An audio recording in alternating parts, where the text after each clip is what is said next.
There's a thrift store where I used to live that I only went into once, but I kind of owe it to that place for getting me into game collecting.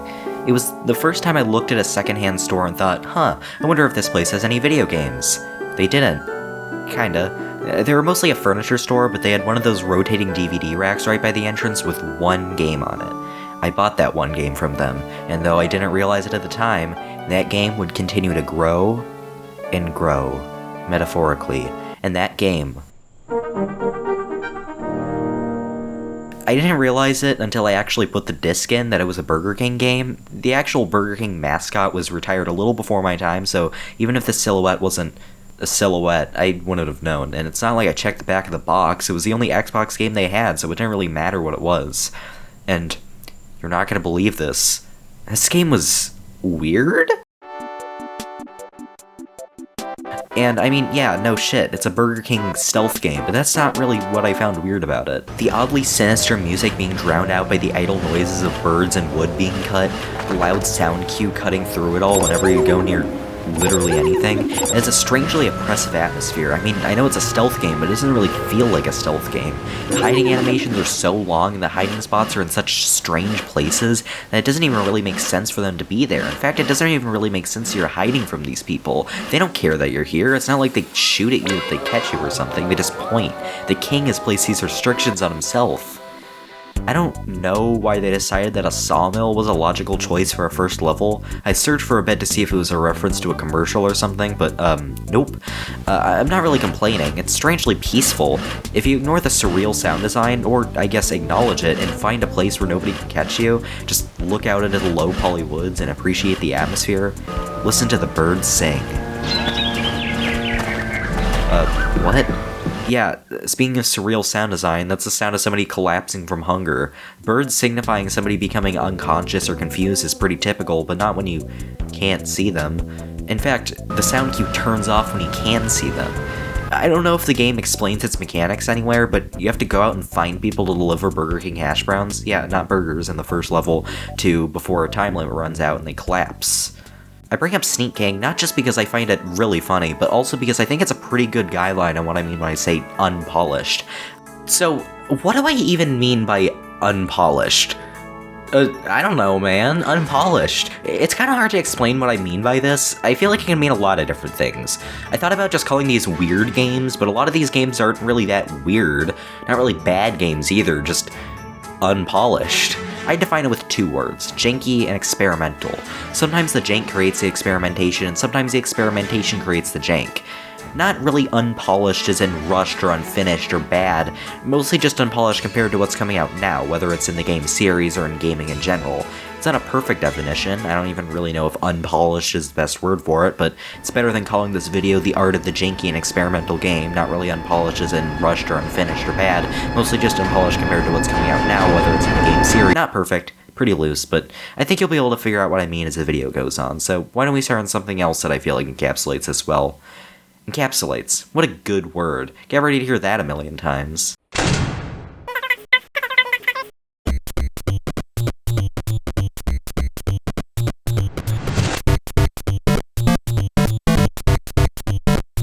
Alright, let's turn back the clock a bit. Looks like it's time to get a little retro. Victory Musical Industries put out a bunch of games from the 80s to the early 2000s. They published Agent Fish and the ports of the first Ys games. They merged with Pack-In Games in 1996 and developed a bunch of the Harvest Moons. They published Reveal Fantasia and Tulip. And right there up at the top of the list is their first game, Banana. I first played Banana at my cousin's house. They had just got one of those NES minis, and this was when those were constantly out of stock, so I was pretty excited to be able to play it, even if I had already played all the NES games that really mattered. When I turned it on though, that's not what that's supposed to look like. Looks like that NES Mini was actually one of those 3001 consoles that bootlegging companies started churning out on Amazon when Nintendo's patent expired. Whoops. Considering that most of the games on the console were, the game that I probably played the most was Banana. Banana is kind of like Dig Dug if abided by gravity. You dig through a maze collecting fruit, but once you go down, you can't go back up unless you find a ladder. The main objective of each level is to collect each piece of fruit, your daughter-in-law, and make it to the exit.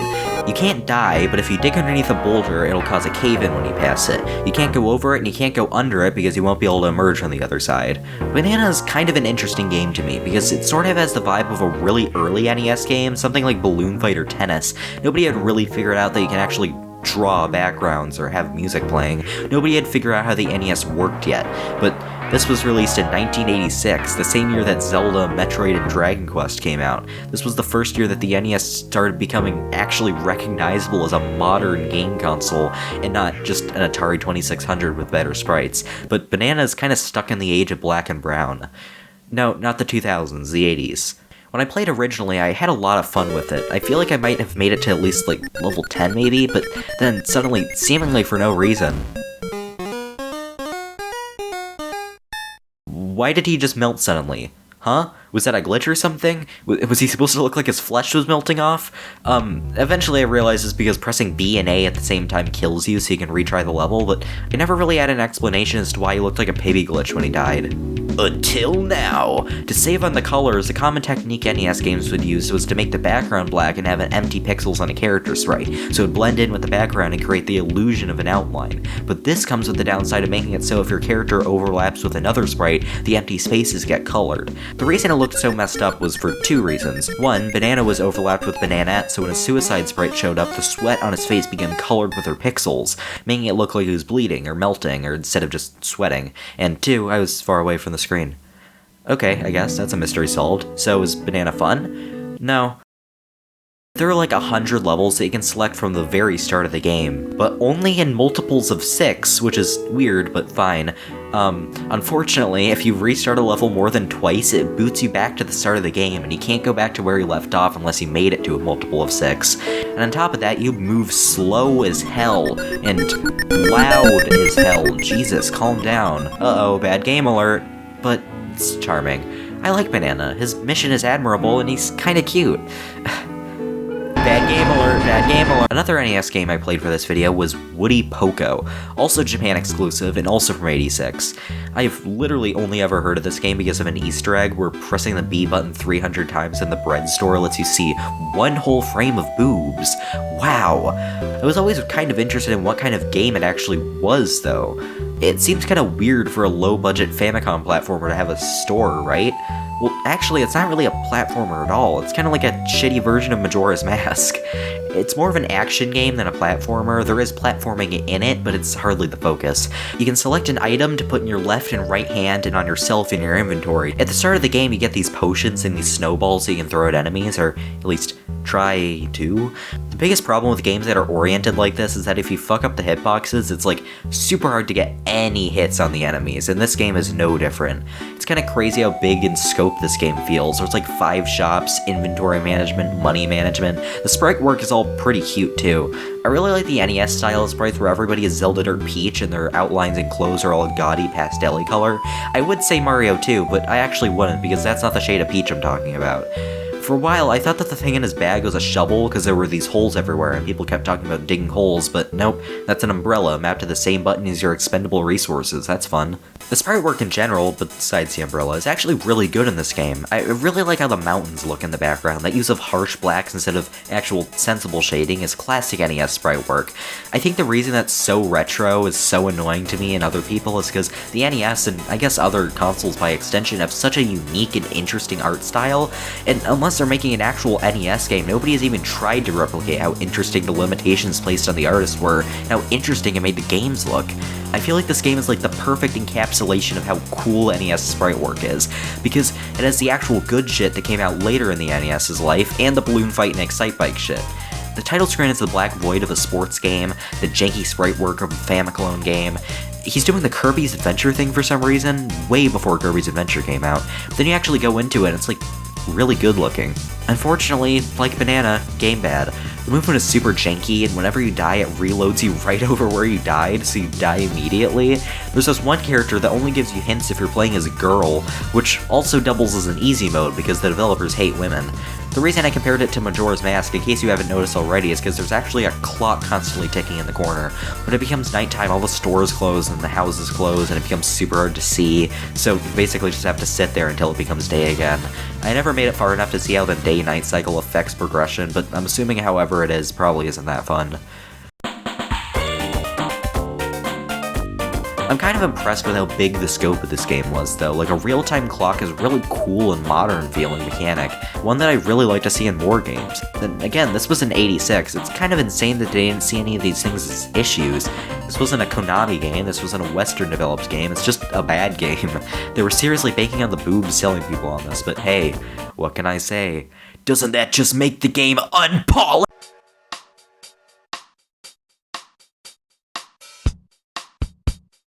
I've always been a pretty big Animal Crossing fan. My first game was New Leaf, and I sunk a lot of hours into it over a couple of months, and I did the same for New Horizons when that game came out. But up until recently, I had never played the original GameCube game. I had always heard that it was kind of a black sheep of the franchise, a little edgier than the others, and kind of jank, but I was pretty excited to give it a try for myself for the first time, and dang, I don't know if this is an unpopular opinion, but this really holds up. It's a little slow, which is kind of a problem with most of these games, but it has so much personality that I feel like the later games are all missing.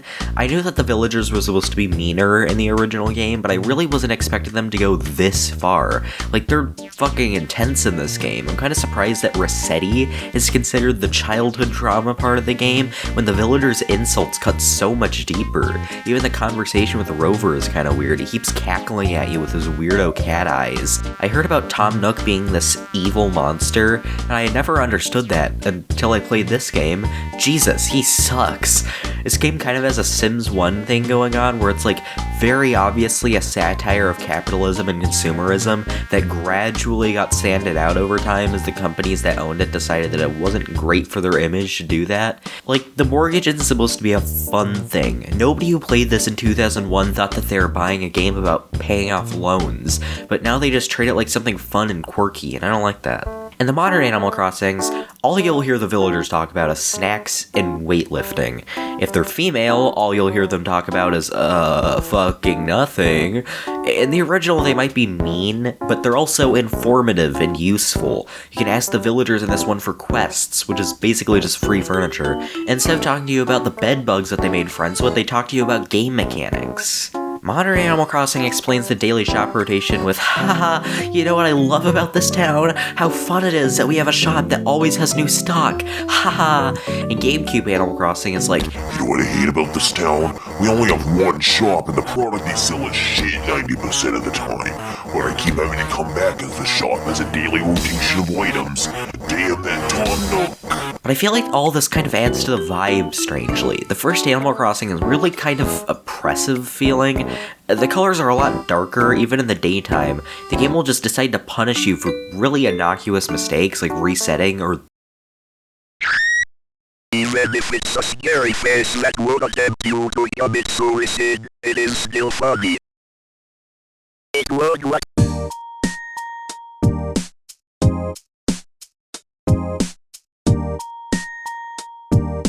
The top-down view coupled with the more complicated map is kind of claustrophobic. The trees in the first couple games are really bushy, especially in this game. It kind of makes sense that it's called Animal Forest, because you don't really feel like you're living in a town, you feel like you're in the woods. Not the countryside, the woods. The map is a lot smaller than the other games, at least as far as I can tell, but it feels a lot more substantial because of how you have to go a lot farther out of your way to get places. Plus, I just really like the cliffs. And when you return home at the end of each day to the haunted statue or defends your home, sitting there dead and motionless until you approach, I feel like the vibe of this game really hits you.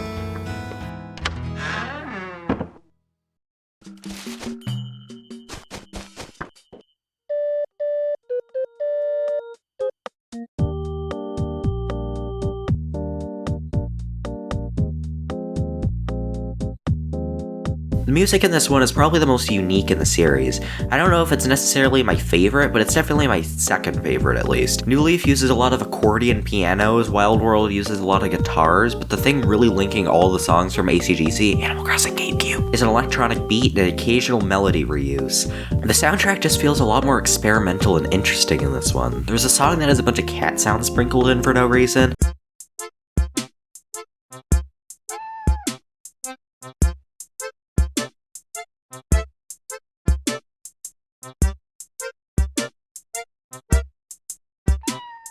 There's weirdly a lot of songs that are kind of dub-y.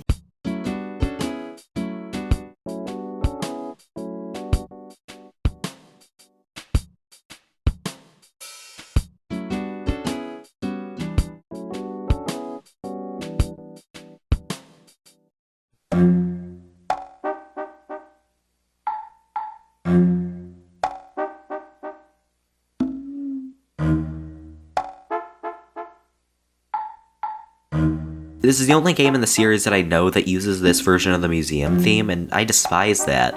I really like how, in the other games, the different wings of the museum feel like instruments being added to the song to elicit a different vibe, but here they feel like entirely different songs that are being, like, invaded by the instruments of the main hall.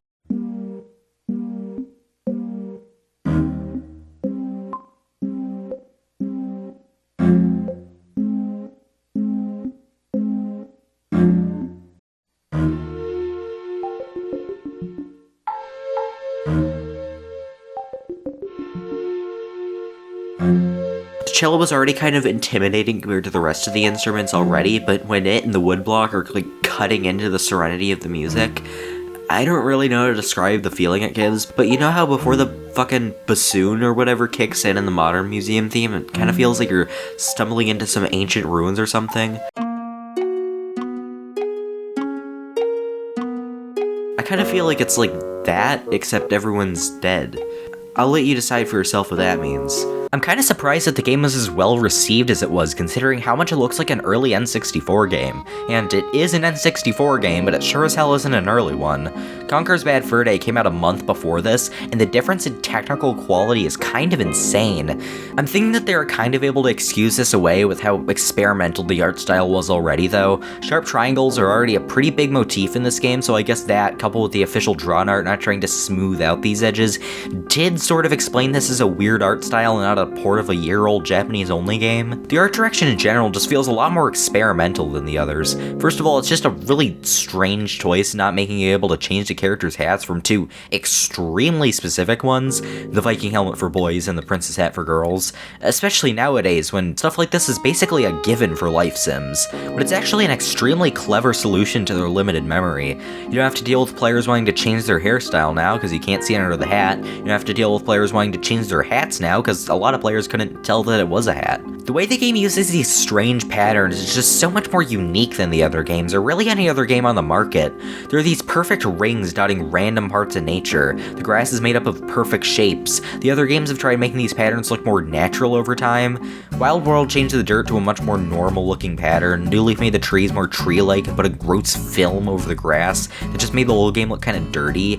And New Horizons basically completely removed the patterns of the game. You can only have one shape of grass now, and it's barely even visible. The trees have transitioned fully into looking like plastic toys. I like how New Horizons looks. It's very impressive looking. It's pretty in its own right, but it's uninspired. Looks like every cozy game that's come out in the past 5 years. The original's lighting was both really impressive for its time and still timeless today. The way the game gets sort of a greenish tint to it during sunrise, the way the lights in the windows contrast with the sunset's dark, almost rainbowy colors, the light bleeding through the museum's stained glass windows onto the tile. The surreal edge and everything down to the lighting has been completely lost and will probably never be attempted again. It's too sanitized now. I think the thing that really encapsulates the whole vibe of this game is the inventory icon for the furniture. It never went away. In fact, it's literally the logo for the series now, essentially, but even though we've kind of accepted it as normal for the games, when the original came out, we didn't have the context of 20 years worth of games yet. It was just an extremely strange detail to throw in, like, okay, I guess leaves are furniture in this game. It's a little quirky. Okay, Japan. But if you're Japanese, you know about the leaves being used by Tanuki to create illusions and folklore. So that gives the added context of Tom Nook literally using illusion magic to charge you money for leaves he picked off a tree. This detail probably wouldn't have even been added if the developers had enough space in the cartridge to just add sprites for the furniture. The leaf represents both the edge and the inexplicable strangeness that I feel like was lost in the series over time. If the others are unpolished because of how they refuse to polish themselves with the times, Animal Crossing is unpolished because of how the series began to polish itself over time. That being said, New Leaf is still the best game.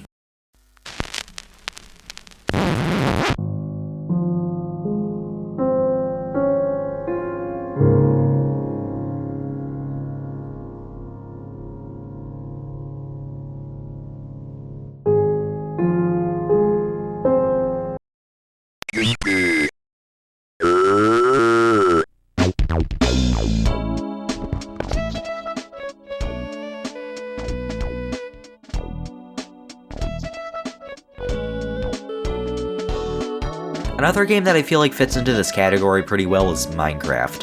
Minecraft is one of those games where every year or so I'll pop back into it and make a new world, get addicted to it for like a month or so, and then suddenly something will happen, tangible or just some kind of shift in my mentality, and I'll drop it. I consider Minecraft one of my favorite games of all time.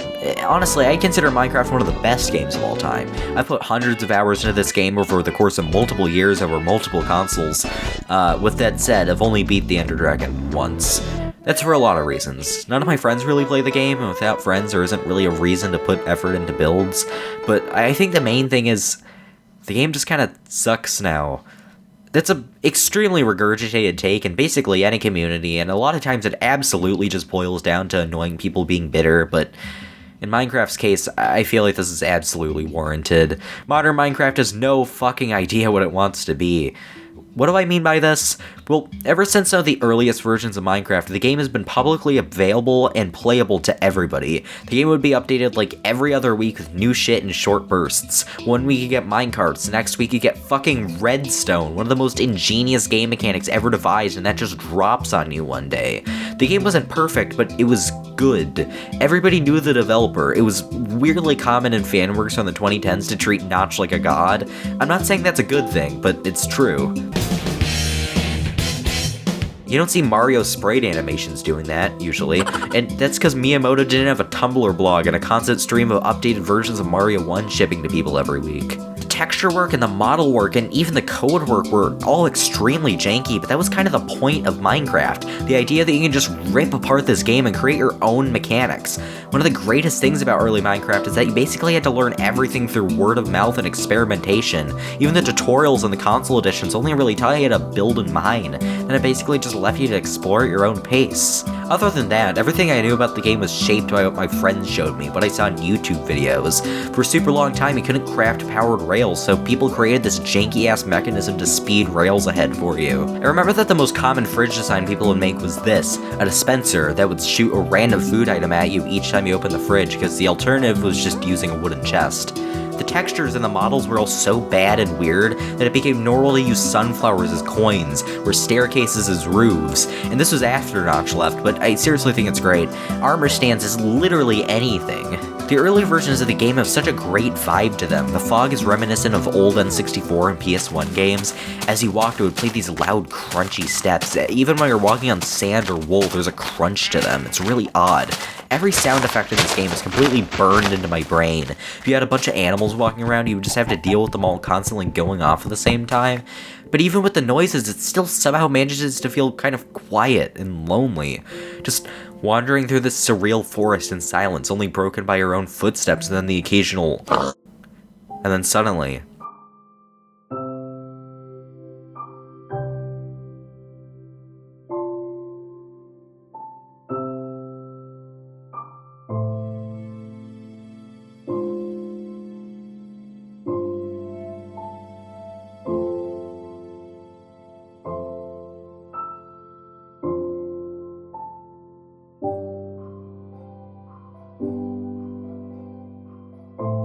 It's really not a hot take to say that Minecraft is one of the best game soundtracks of all time. It's kind of insane how good it is. A lot of them start off completely silent for minutes at a time, slowly fading into a slow piano melody, and the song goes on, more and more instruments get added, getting louder and louder and more emotional. Sometimes electronic instruments start to get mixed in there, and all you're doing is walking.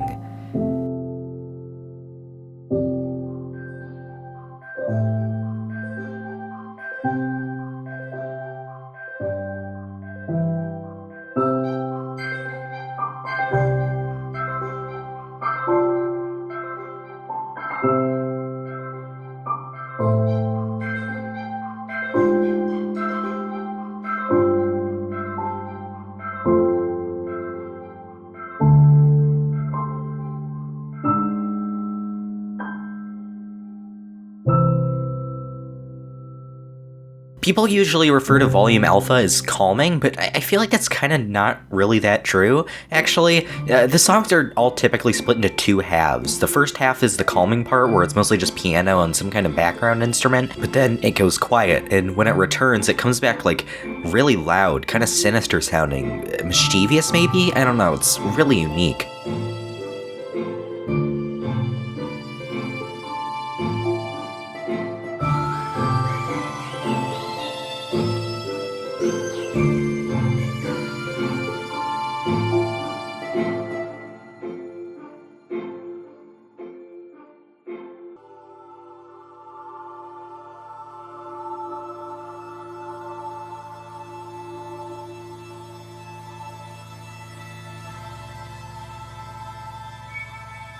A lot of the songs are kind of just the sounds of tinnitus. Like, all the sounds will either be kind of blown out or reversed or both.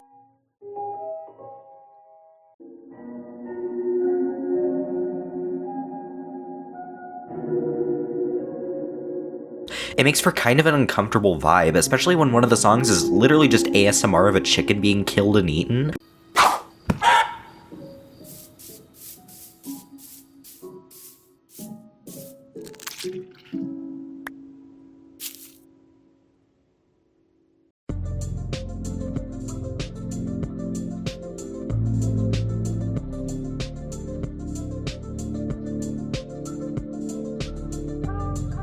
I feel like it's really cool that C418 saw so much potential and inspiration when it was literally just a foggy, bright green forest made out of poorly rendered cubes. When my game got updated to add the creative mode music, correct me if I'm wrong, but I'm pretty sure the creative music was only added with the horses in console editions. I used to really hate them. I like the pianos and atmospheric vibe of Volume Alpha, so I was kind of disappointed when they got replaced, but I'm growing to really like these songs too.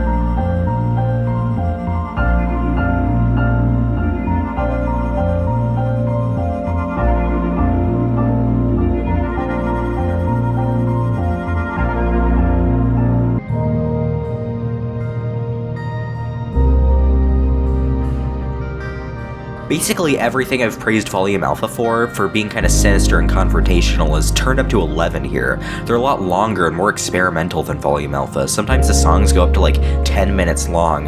The end isn't even used in the game, because it's literally just sounds of a record player and a subwoofer getting blown out and glitching while trying to play Minecraft.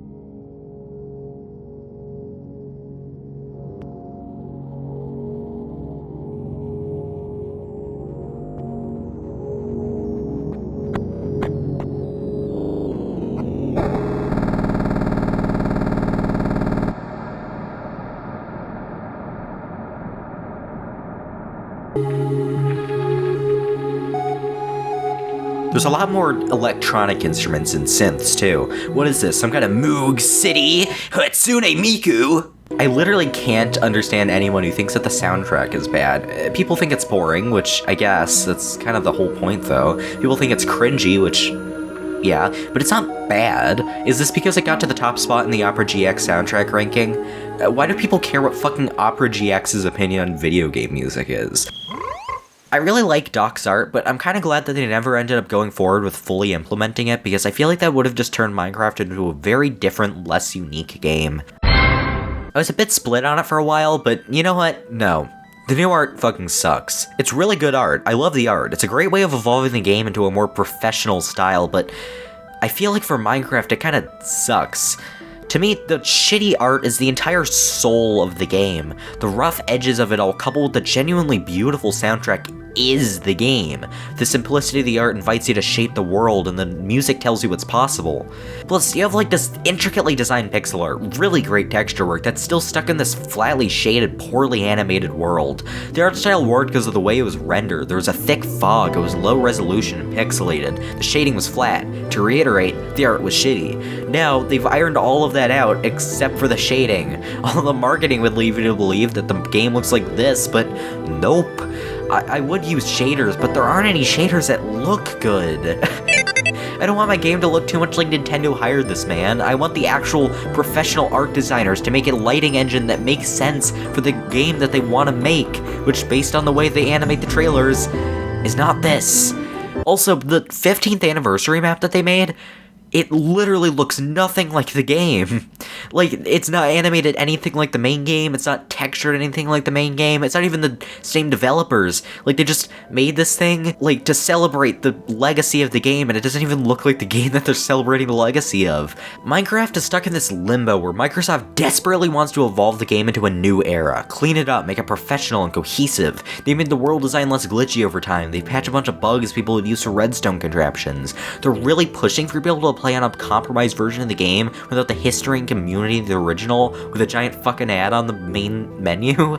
And the only reason they haven't fully just done so is for two reasons. One, people expect a large update yearly. That is not nearly enough time to add all the new content that they want and tie up all the loose ends that Notch and Mojang left behind.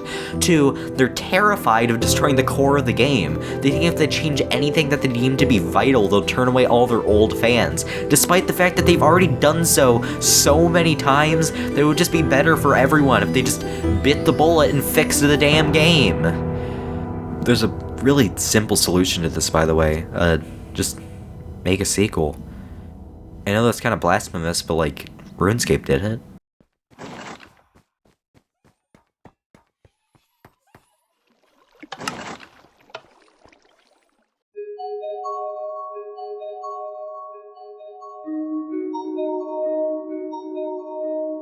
I've shown something off that I thought encapsulated each game over the past couple sections. So for Minecraft, I think it would be the music discs and the paintings. The music discs, I think, are interesting because they're like the culmination of the learning mechanics or word of mouth thing. Like, getting a skeleton to kill a creeper seems fake, but that's actually what you have to do. Like, hey dude, did you know that in the mines you can find a scary CD that has scary music on it? Hey dude, do you know that if you get a skeleton to kill a creeper, you get these cool CDs with like crazy, wacky songs? And both of those things, especially getting a skeleton to kill a creeper, seem super fake, but it's actually what you have to do, and it's super hard. All the mechanisms people have created to get music discs are so janky. When you put them in, they range wildly both in genres and tone. A lot of strange-ish instruments repeating over and over, really a lot of sinister songs.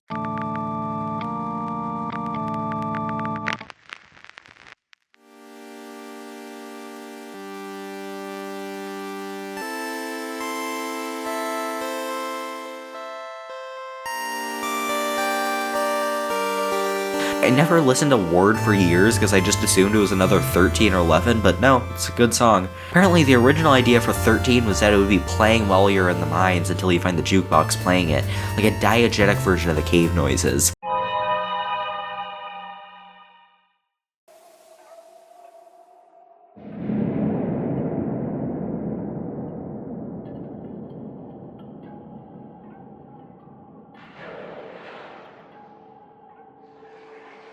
I like the new discs too. They're funky and fresh, and I like that they're using a bunch of different artists for them. It just feels appropriate based on the whole point of Minecraft as a community-focused game. And they're all really good. I don't care what you say. If you don't like Pigstep, you're fucking stupid.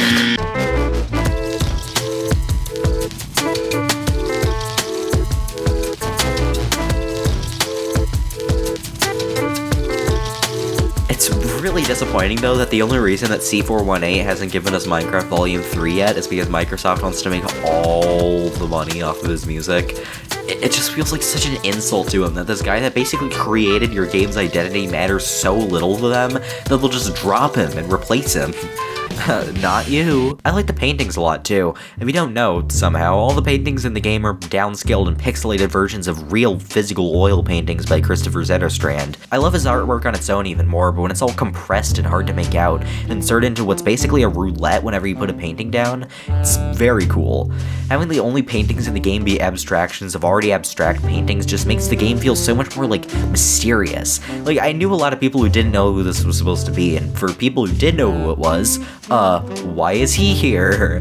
That's fun. I feel like it kind of expands the world in a strange way. Like, you can tell there's more going on here than the game tells you, but it's not really clear what it is or if it was even intentional, and it wasn't, and I feel like that makes it even more fun. Also, apparently there's people who don't like the paintings. If you're one of those people who use resource packs to change the paintings or music discs to more generic versions, you have no joy in your life, and I hope you find help soon. There's a pack on Planet Minecraft.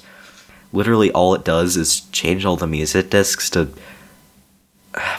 classical music. I wasn't really feeling the new paintings at first. It just kind of seemed like they were adding more of what was pretty universally considered the worst painting in the game, but now that they're also adding a bunch of new Zetterstrands to complement them, I feel like I've been able to see them as they are a lot better. Just really good pixel art that balances out the wildness of Zetterstrand's art with some more grounded ones. One last thing. What a cool fucking choice to end the game on a poem about the game. Like, who would expect a funny, epic mining game with no story to be a deconstruction of how we engage with stuff like this? You wouldn't catch Microsoft dead allowing something like this today.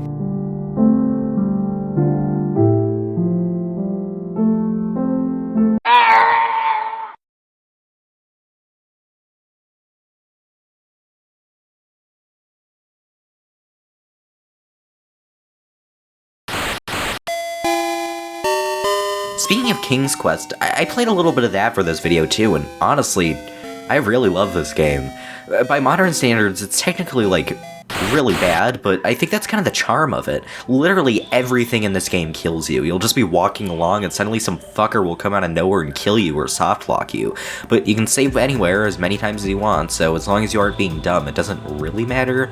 I played it with a walkthrough and a map, which kinda defeats the point of solving puzzles myself, I guess, but I had more fun following it than I would have if I didn't, so I'm glad that I did. It's really cool how there's so many solutions to each puzzle, though. You could give the troll a walnut, or you could give the troll a goat.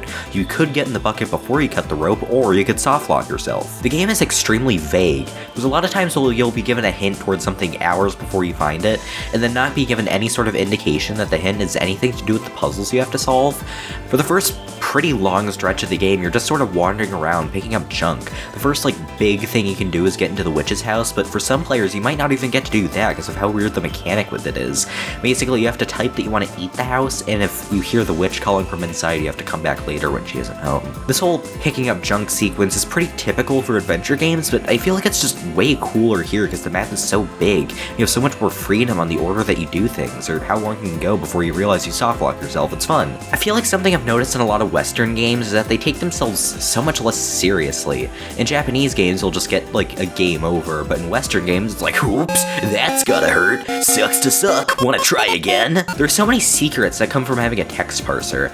I like verbs too, but I also really like getting scolded by the game for wanting to kill the poor family and steal their soup. It feels so weirdly personal, like every message I get is being personally hand-delivered to me from Roberta Williams. Like, the game designers are all genuinely disappointed in me for trying to pet the alligators in the moat. There weren't really any standards at the time for the level of quote-unquote professionalism in video game narration. The first Dragon Quest wouldn't come out until a couple of years later, whose narration is a lot more akin to what you'd see in modern RPGs and adventure games, so the only real standard for dialogue-focused games up until now was mail-order PC games made by computer nerds for other computer nerds. I feel like a lot of more Western-style games still have some remnants of this kind of personal touch to the narration. A lot of it kind of went away when Japanese games started getting more popular and that became the standard. Off the top of my head, I'm thinking of New Vegas, specifically choosing to describe the Vault 13 canteen as trusty, so obviously not to the level that early Sierra did it, but, you know. The sprite work in this game is pretty bad, but weirdly not for the reasons you'd think. The animation is pretty good, well, as good as, like, 16 pixels can get, and the framing and art is all really good, too. Like, the problems with the art aren't really due to technical limitations, and in most cases not even really a lack of competency with art, it's just that sometimes they decide to give things black outlines for no reason. This game has such a unique art style, not even other Sierra games really have anything similar to it. King's Quest II comes sort sort of close, but you can really tell that they've gotten a lot more comfortable making pixel art by this point, and by 3 it's basically just become like genuinely good art. That being said, I really like how King's Quest 1 looks. It's really charming how janky it is, but it's got some really good looking parts too. I like how objects get washed out and lose their outlines when they're off in the distance. It's kind of a given for modern pixel art and, you know, just art in general, but you don't really see it a lot in games back then, because PC games had bad art and console games had very, very limited art, so it's just kind of interesting seeing such a primitive game using techniques like this. On the other side of the spectrum, why is a game from 1996 using techniques like this, man? What the hell? I replayed Neverhood for this video too. I played it a couple years ago with Scum VM, but I don't think it really fully hit me how fucking horribly this game is designed though until like just now. Like, I knew the game was hard. I knew it was the kind of hard that only really happens in a game as old as this, but no, not really. It's really weird. The more I play them, the more I realize that console and PC developers were just in their own fucking worlds. Console games had their annoying parts at this point. The Nintendo 64 came out the same year as this, and the SNES was still getting games up until this point, and both of those consoles are like the poster child for that one section of the video game you hate replaying, but they got like a little bit better over time. It went from like moon logic puzzles on the NES to mostly just levels that use a mechanic that's kind of fucked up, or glitches or whatever on the SNES and onwards, but the PC never evolved. This shit was stuck in the Stone Age until 3D became the standard.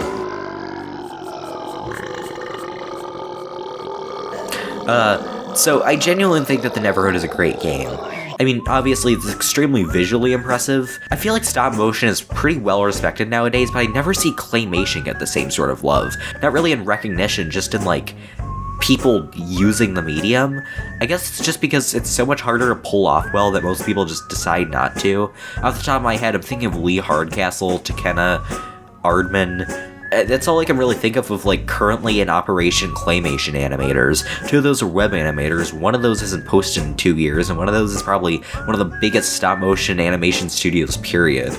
And I like all these guys, but I feel like to this day I've still only seen like 2 pieces of animation that I feel like really capture what I feel is so charming about claymation, and that's A Grand Day Out and The Neverhood. They're both set in these pretty surreal landscapes, but weirdly still kind of grounded. The colors aren't super gaudy or unnatural, the terrain isn't really that weird. I think it's just a combination of the expansiveness of it, the monochrony of it, that's a word, and just the fact that there's so many weird little devices and objects everywhere. Like, they're pretty normal objects, just kind of seems weird to be seeing them here, right?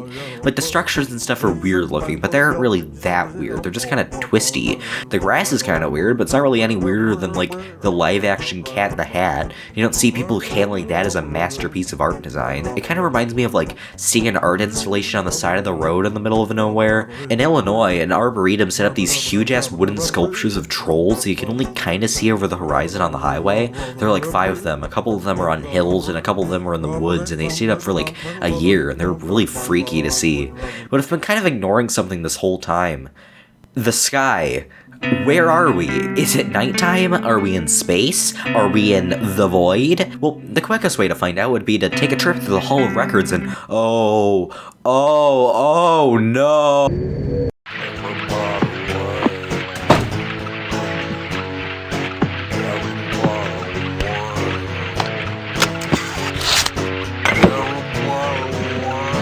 I think if you need to learn anything from this video, it's to use more harsh blacks in your art. Like, just choosing not to color the sky or shading with blacks just gives really weird vibe to the whole thing. Even if it's fully explained why the sky is black, why we're in this vibrant landscape blanketed in shadow, I feel like I'm not supposed to be here.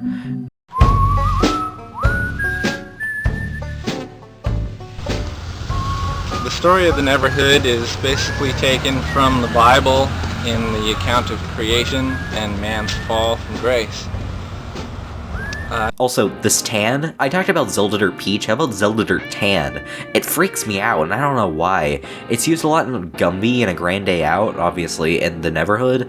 I don't know what it is with claymation and this shade of tan. Maybe it's just like uncolored clay or something. I think it's weird to me because it implies like unfinishedness or abandonment. Maybe God forgot to finish this part of the world and just left it to be encrusted by sandstone. Maybe it's weird to me because clay is already kind of fleshy looking to begin with, so making it flesh colored colored, or my flesh colored, makes it kind of feel like the landscape is alive. It simultaneously looks like an animal, a plant, and someone's shitty house. I get the same feeling from these that I do from those weird extravagant houses that they have in like the mountains or the desert or whatever. There was a Netflix series that talked about some, but they took it down in my region, so I can't really give any examples of what I mean. If only I had some way of tricking my computer into thinking I'm actually in a different country. I think the main reason that having these weird random contraptions scattered around kind of fucks with my head is because it raises a lot of questions about why they're even here. In something like Mario, I see floating bricks and I'm like, yeah, that's just for the game. Even in more serious or story-heavy games, I don't really think about it. But here, I think the fact that it's specifically puzzles is what's so weird. Now faster!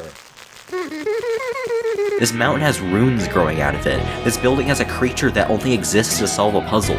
This creature hates me and has no relevance to the plot. This creature requests something of me and never speaks again for the rest of the game no matter what I do. The world of the Neverhood only exists to fuck with me, and I kinda respect that. Just get a walkthrough or something. I feel like it's kinda cheap to use a walkthrough for adventure games, but again, I'd rather have fun and be a cheater than not have fun and play fair. The puzzles in this game are annoying and slow. This whole game is slow, actually. Like, every single detail here feels like it was specifically put here to waste your time. I don't know what I was expecting from the Earthworm Jim guy, though. Oh, hey, look, it's Clayman. Jesus, this guy only has like one character design, doesn't he? Even so, I think the world could use more games like this, or just more adventure games in general, I guess. I just think it's neat. Something else that I always thought was pretty neat was the Sega Saturn. Great transition, right? It seems like such an interesting console with such a huge library of seemingly interesting games, so it's kind of weird that it's never really acknowledged by really anyone. It's kind of a common trend with all the Sega consoles, so like the Genesis was the one with all the Sonic games on it, so you'd expect a little bit of recognition for the other great games on there, like the Shining series or Dynamite Headdy, but no. I guess it's just not very interesting to go back and play when basically none of these games are getting new entries and Sega hasn't made a new console in decades. I'll leave further discussion of that for another video though. For this video, I thought it'd be kind of interesting to play a couple of Sega Saturn mascot platformers. It's surprisingly a lot, even sequels for some of them for such a failed console, so I figured that they'd be a goldmine for Unpolished Games. Well, not really. Bug is just a bad 2D platformer with an occasional Z-axis. There aren't really any interesting vibes or mechanics or art, and I guarantee that this game would have been, like, fully possible on a Sega Genesis or a SNES. Clockwork Knight is just a bad 2D platformer in general, same issues as Bug. I guess technically it's kind of like the first Toy Story though, but there was one game that I played that was actually really interesting, and dare I say, good. So I thought it would be appropriate to round out this video with.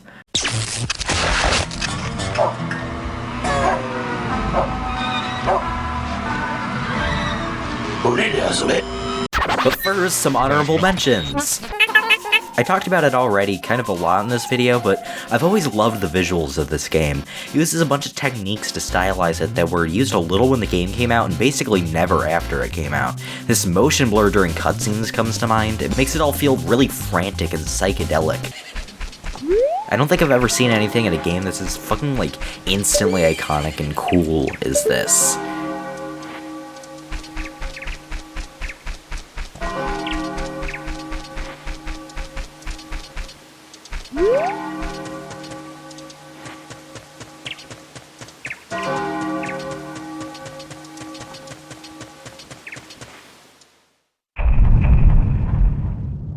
I think cool visual and audio effects like this going away are kind of a victim of the realism boom in the late 2000s.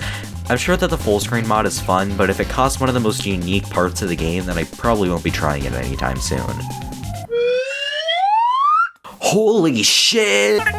I was gonna talk a little bit about this in my NES game section, but there really wasn't enough to fill a full segment. The game is extremely weird looking. It's like the intersection between NES graphics and 16-bit graphics, so a lot of levels, despite being on an extremely powerful console at the time, kinda look like what old people thought video games looked like.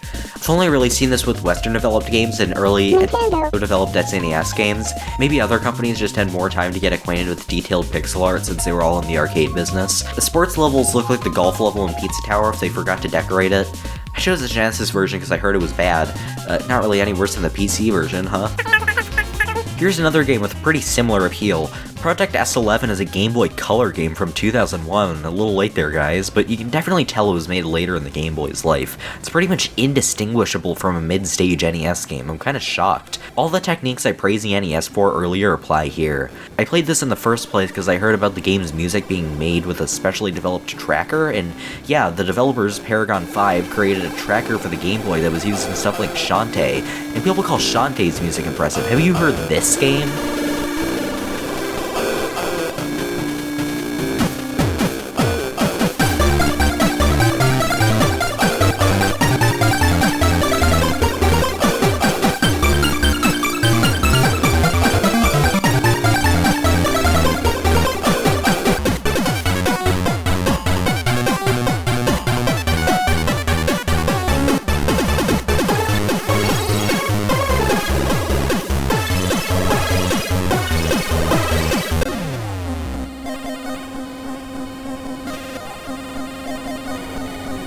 Unfortunately, like the NES games it resembles, it's not great. The weapon icons don't really tell you what weapon you're gonna get. Like, sure, the orange S gives me the orange weapon, and the red S gives me the pink weapon. That makes sense. Plus, you know, it's the Game Boy, so all the sprites are kind of too big to really have a great view of the screen. Paragon 5 mostly made Game Boy ports of console games, so it kind of tracks, and one of their only originals is basically exactly like one of those. This game is unpolished because they spent so long making the game have this cool-ass art style and this cool-ass music that they forgot to... You know, honestly, this was just an excuse to talk about the music and the art. This is a cool-ass game, just not a great one. Sunsoft said that they're going to be doing some remakes a while ago. Maybe they'll remake this. I don't actually know if they still have the rights, but if they do, they should give it the Yar's Revenge treatment and turn the spaceship into an anime girl. I teased that I was going to be making a Persona 3 video a couple months ago. I'm still working on it, but I wanted to talk about something SMT related in the meantime. Sort of like Majora, this game uses a bunch of visual effects that aren't really used in games nowadays, except now they have the luxury of pre-rendering and cell shading. I'm glad that cell shading is such a popular style in games nowadays, but I feel like everyone's forgetting all the unique stuff it can do. Like, Wind Waker wasn't just bright-ass oversaturated cell shading, not even the HD port. It had a really unique vibe to it in a lot of scenarios. Nocturne is like that cranked up to the maximum. Every single shot in this game is fucking breathtaking. Look how moody and unique even just the lightning is. I think they brought back the lightning in 5 too, but seriously, this game is so cool looking. And with that, let's get back to the video.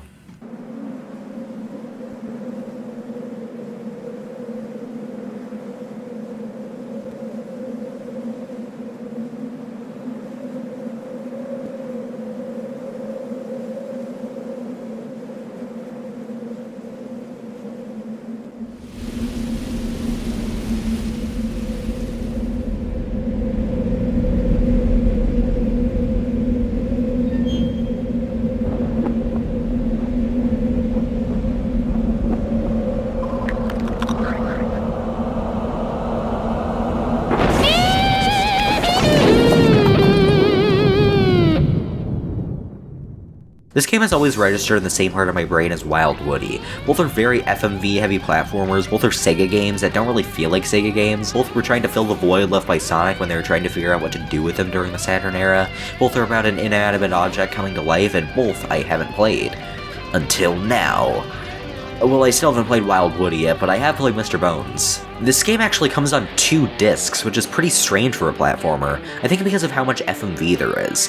There are a bunch of pre-rendered cutscenes between each level, and there's a lot of levels that are just your character overlaid on top of a super long FMV. Also, all the music is streamed as opposed to sequenced, so that's probably factoring into the disc situation too. This isn't interesting, let's start the game.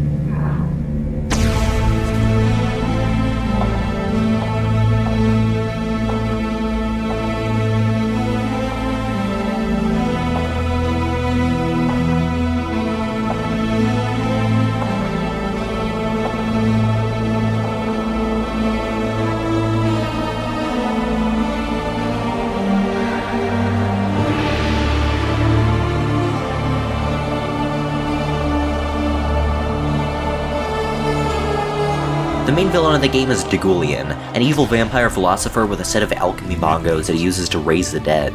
Dagulian and the other human characters in the game are actually live-action actors, which looks pretty weird when they're all in CGI environments and interacting with Mr. Bones, so it was CG animated in case you couldn't tell. But it's surprisingly really not as bad as you'd think. The compression hides most of the obvious flaws, so really the only weird thing about it is seeing humans in CGI environments if you haven't seen a movie in like 3 decades. What, have you been dead for 50 years?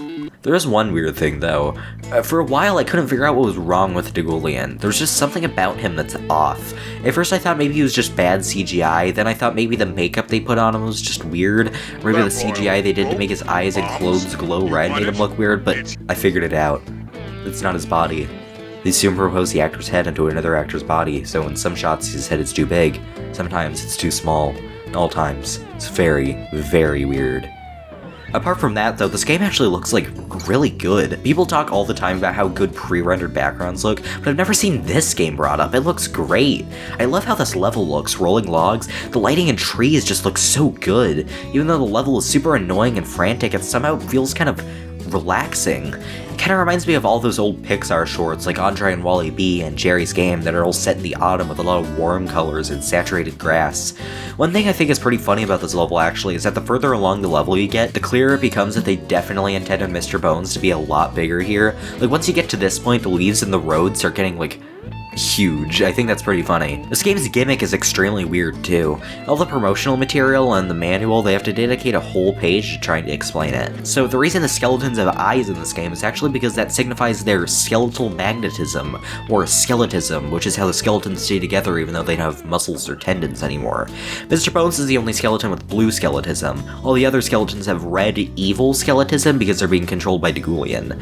The game itself doesn't explain why Mr. Bones is the exception to this. The game itself doesn't really explain anything about who Mr. Bones was before he died. I think the implication is that he used to be a blues musician when he was alive because he's like really good at guitar despite not knowing what a guitar was a couple seconds before. Wait, have I even mentioned the guitar yet? The more you get hit, the more his skeletism goes down, which means you'll start falling apart. The lower it goes, the less damage you'll have to take to lose a body part until just jumping or hitting walls makes parts fall off of you. The main mechanic of the game is trying to keep as many body parts on you at all times. Without legs, you're shorter and can't clear as many jumps. Without arms, you have to jump everywhere and you can't attack. Without a pelvis, you can't get legs. Without a ribcage, you can't get arms. So you really don't want to get hit when your skeletism is low or when you only have a couple bones left. Most of the levels are about taking your bones away from you, so you have to explore the level and get them back so you can progress. Sometimes they'll just take away from you at the start of the level, and sometimes the level before will force you to enter the next one through a hole in the wall. Well, I say most levels, but okay, look, there are 22 levels of Mr. Bones. Only 5 of them are typical platforming levels. Only 4 of them are actual full levels with enemies and set design, and only 1 of them isn't a part of a series of levels that reuse ad sets. So basically, there are only like 2 levels in this game that use this mechanic, which is honestly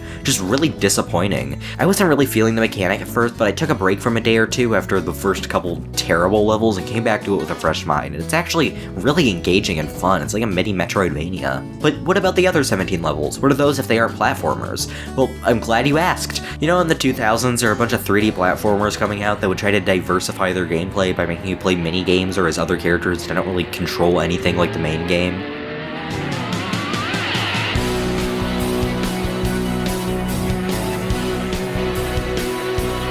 Most of Mr. Bones is weird.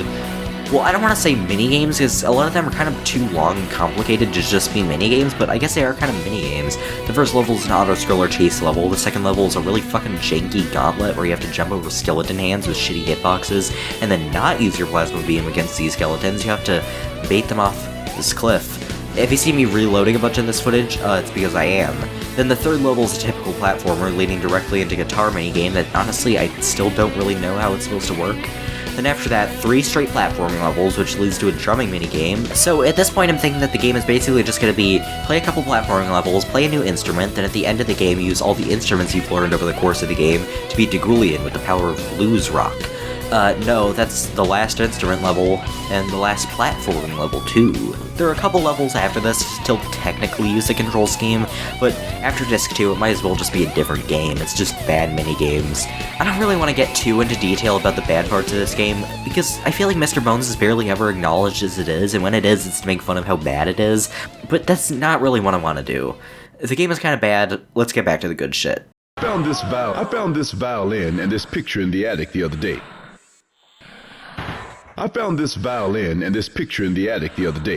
What you've got there is a Stradivarius and a Rembrandt.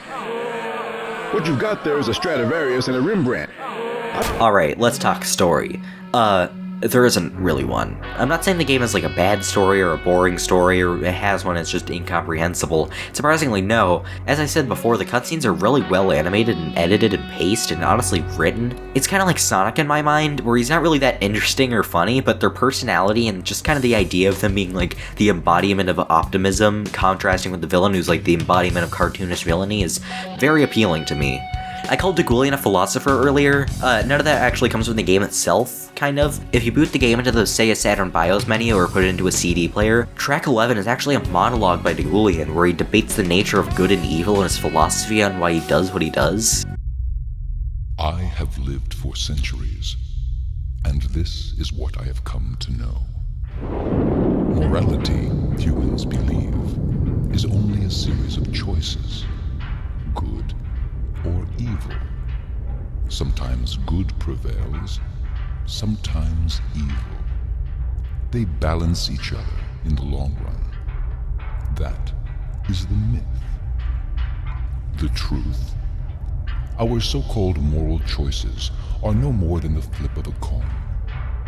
Sometimes good comes up, sometimes evil. So morality is a simple matter of statistics, a question of luck, of odds, of faith.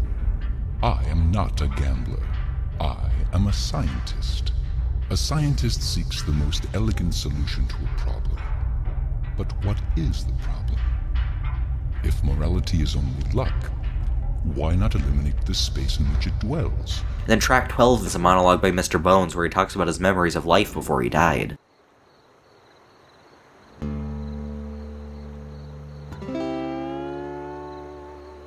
This is Mr. Bones, children, and I don't know much.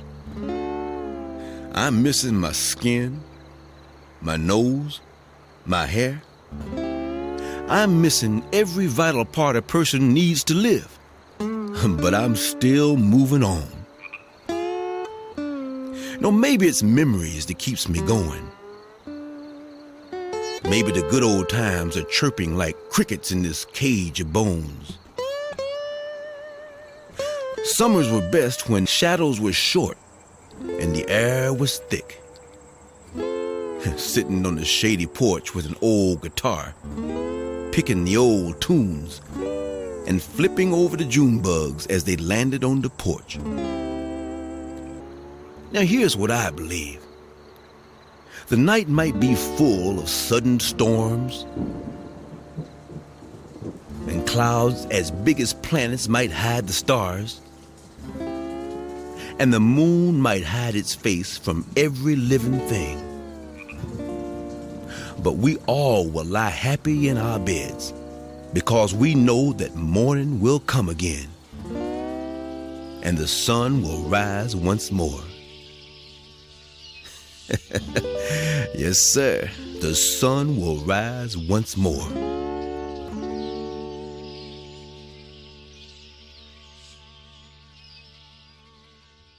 It's really interesting that they put so much like thought and detail into this character that never really ended up going anywhere. I'm sure that devs knew that this game probably wasn't going to sell well. The Saturn was never that popular, and this game just seems kind of hard to pitch people on. So I guess they were kind of trying to tie up all the ideas that they had for this character in any way they could, since they probably weren't going to get a sequel. Speaking of audio, this game's soundtrack is fucking great.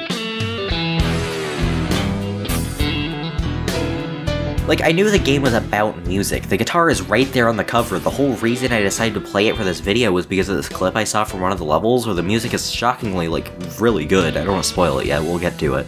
But I was kind of expecting this to be an exception, not the rule. Especially when I put the game in and the title screen was just kind of spooky bone-rattling music. But no, I'm gonna say it. This is one of the best game soundtracks of all time. Forget Minecraft. I'm serious. First of all, the generic bone-rattling music is actually kind of misleading.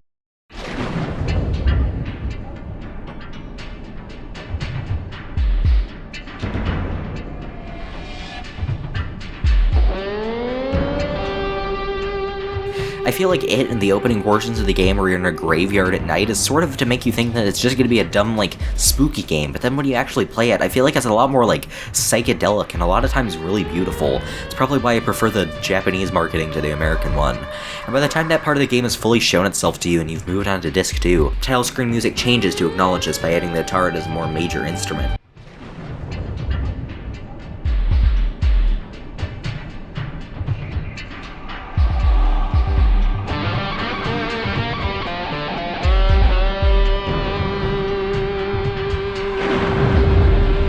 The whole soundtrack was composed by Ronnie Montrose, who have been told is famous even though I've somehow never heard of him before.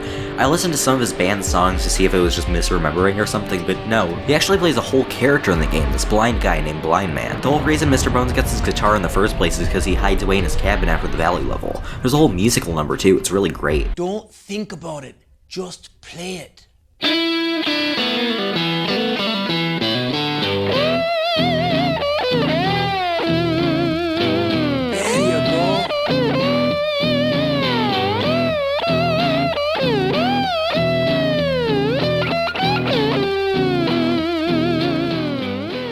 A lot of the levels have a really atmospheric vibe to them. This level is just distant guitar riffs and wind chimes.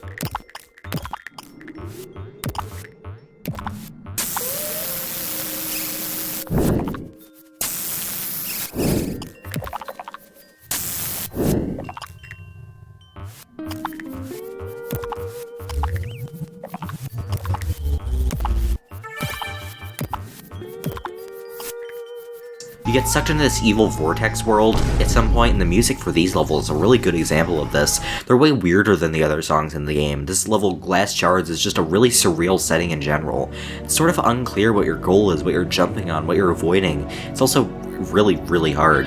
It's one of those levels where you aren't really going to be dying, but you will be using a lot of progress if you fuck up. But for some reason, I never really got frustrated, and I think a lot of that is due to the music. The first thing for somebody to realize that wants to know what the blues is, the first thing they gotta realize is that everybody has it.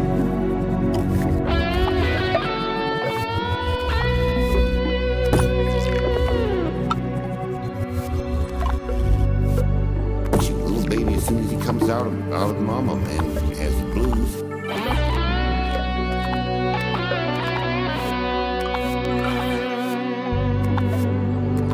It's not a matter of not having the blues or not knowing, it's a matter of not recognizing, what it is.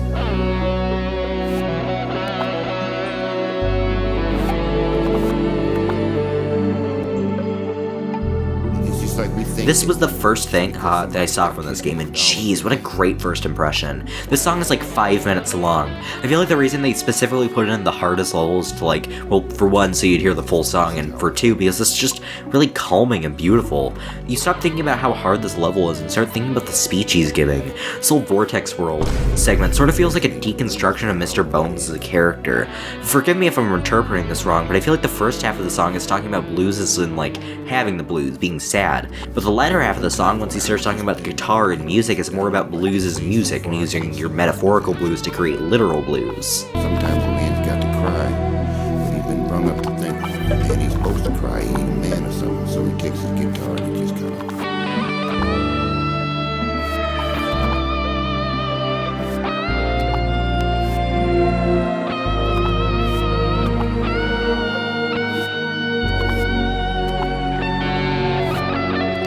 While he's got this thing that will make a noise and be giving company and all, he can say things that sometimes it's a little hard to get out in words. Right after this is one of my favorite levels.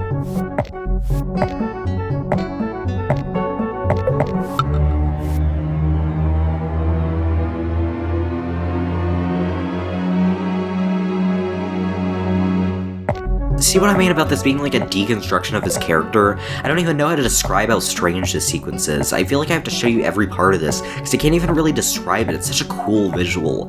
And the music is fucking great. It starts off kind of sounding like Metroid Prime music, but it transitions into this really mysterious, introspective kind of thing.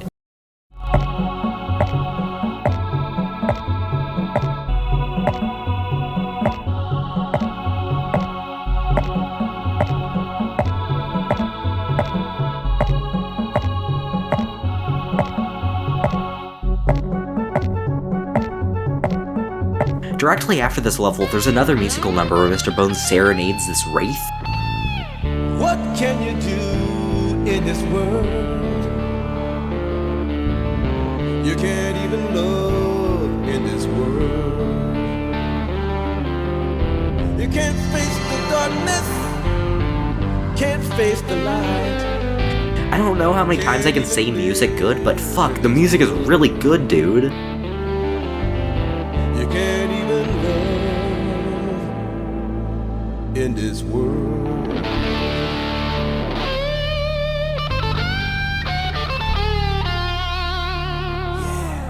Vortex is like an evil, fucked up version of all the songs from Disc 1. It's a really good way of rounding out your progress before you move on to Disc 2.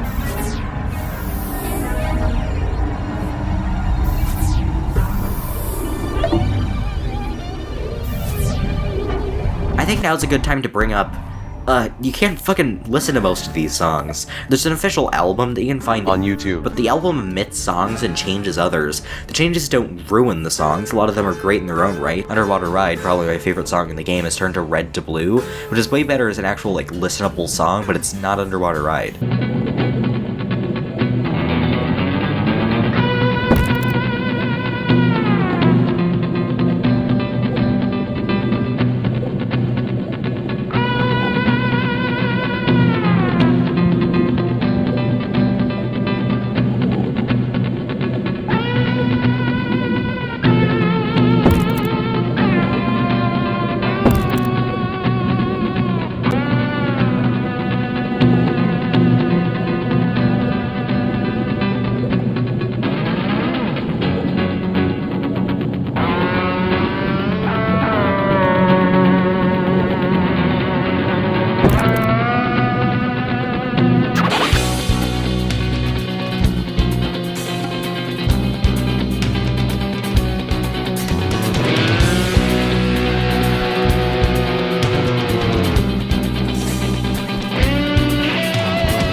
It's not even up on Kinsider. There's 2 albums on here, one is listed as a game rip, but it's not a game rip, it's just the album. Originally, I was actually gonna try to rip the songs for this game myself and upload them, but unfortunately Saturn software is like super undocumented. There aren't any tools for ripping songs. I tried using CD Mage, but that only gave me the songs that were in the BIOS, which are also the only directly ripped songs that are uploaded anywhere online. It's also super hard to find anything related to the game specifically when there's a series of South African comedies called Mr. Bones, and a shitty 4chan thread called Mr. Bones Wild Ride, which kept getting in the way of my searches for Underwater Ride.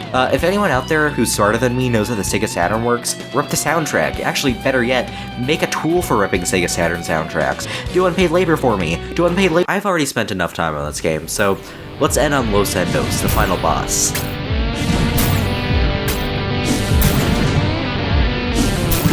I don't think I've ever heard a final boss song that so perfectly, like, sonically encapsulates, there's that word again, the conflict between a protagonist and the villain. Every time the drum starts to get louder and ramp up, the guitar is right behind it with a louder and more complicated melody. Oh, okay. I'm sure a lot of you are probably wondering what the developers did after this. Nothing you'd recognize. According to Wikipedia, their most well-known game is Metal Fatigue. Not in my heart it isn't. After Mr. Bones, they did a couple licensed games before shutting down in 2005. They had all their assets bought out by Mumbo Jumbo and turned into Mumbo Jumbo LA, who promptly shut them down and laid everyone off after they helped create one of their longest running franchises. what a price to pay! I don't really know how to close out this video.